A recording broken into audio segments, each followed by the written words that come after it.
Pelvic organ prolapse (POP) occurs when one or more of the pelvic organs such as the bladder, uterus, rectum, or small intestine descends from its normal position and pushes against the walls of the vagina.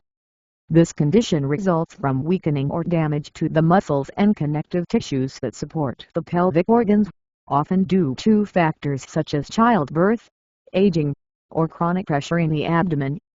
POP can cause discomfort, urinary or bowel issues, and affect quality of life, though it is not life-threatening.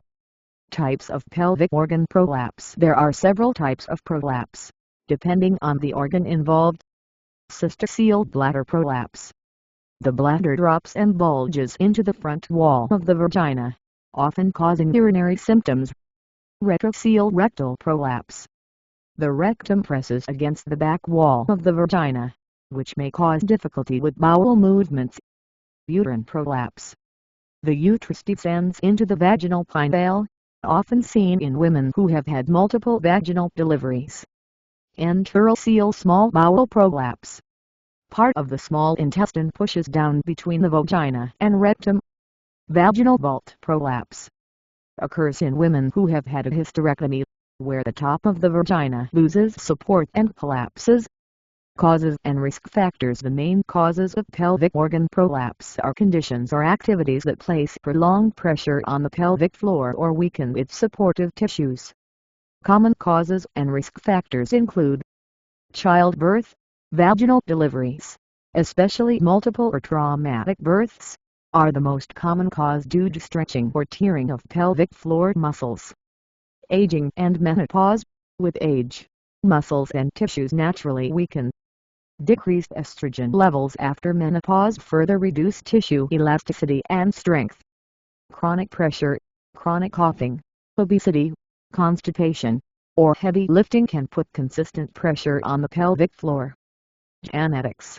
Some women are genetically predisposed to weaker connective tissue, increasing their risk of prolapse. Previous pelvic surgery. Surgeries such as a hysterectomy can disrupt pelvic support structures.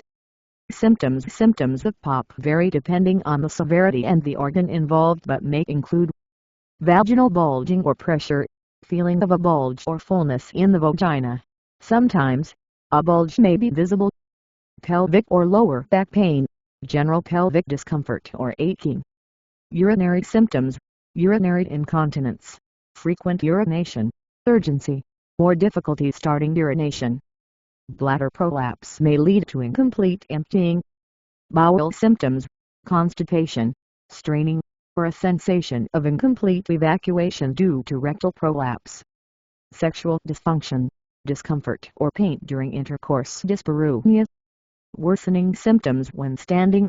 Symptoms often worsen at the end of the day or after prolonged standing or physical activity.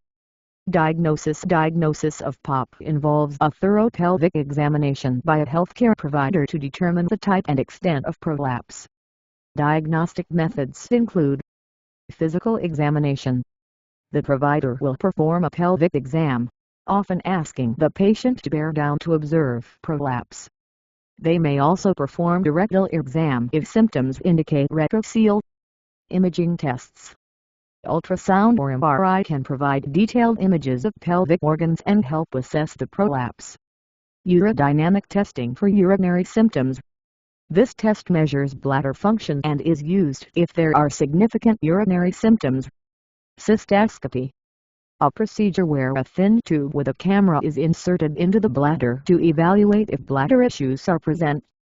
Treatment. Treatment for POP depends on the severity of symptoms and the impact on the patient's quality of life. Options range from conservative to surgical. Lifestyle modifications. Weight management, reducing body weight to relieve pressure on the pelvic floor. Avoiding heavy lifting, minimizing activities that could worsen the prolapse. Managing constipation, high-fiber diets and adequate hydration to prevent straining. Pelvic floor exercises. Kegel exercises. Strengthening pelvic floor muscles can provide support to pelvic organs, which may reduce symptoms, especially in mild cases. Pessary. The pessary is a device inserted into the vagina to support prolapsed organs. It can be used long-term or temporarily and is often recommended for women who wish to avoid or postpone surgery. Physical therapy. Pelvic floor physical therapists can guide patients in exercises to improve pelvic floor strength and teach techniques to relieve symptoms. Hormone therapy. Estrogen cream or suppositories may help strengthen vaginal tissues, especially in postmenopausal women, though it won't reverse prolapse. Surgical treatment. Surgery is typically considered for moderate to severe cases that don't respond to conservative treatments. Options include vaginal repair surgery. The surgeon may repair or reinforce weakened vaginal walls, often using the patient's own tissues. Uterine suspension or hysterectomy. In uterine prolapse, the uterus can be lifted and resuspended or removed if necessary. Sacrocolpopexy. The surgical procedure to attach the vagina to the sacrum using mesh or sutures, which provide strong support, especially in cases of vaginal vault prolapse. Retrocele or cystocele repair. Procedures to reinforce the vaginal wall and reduce pressure from the bladder or rectum. Minimally invasive surgery. Some procedures can be done laparoscopic, which usually shortens recovery time and reduces complications. Complications. Untreated or severe prolapse can lead to complications, such as urinary retention or incontinence, inability to empty the bladder or accidental leakage. Bowel issues.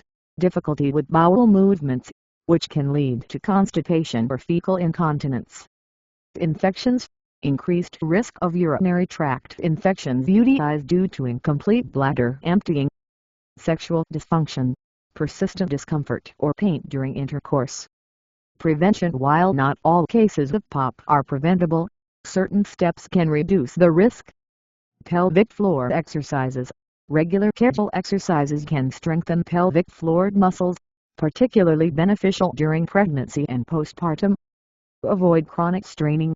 Managing constipation and using correct lifting techniques to reduce pelvic pressure. Maintain a healthy weight, reducing excess pressure on the pelvic floor. Treat and avoid chronic coughing. Managing respiratory conditions or avoiding smoking to reduce coughing, which strains pelvic muscles.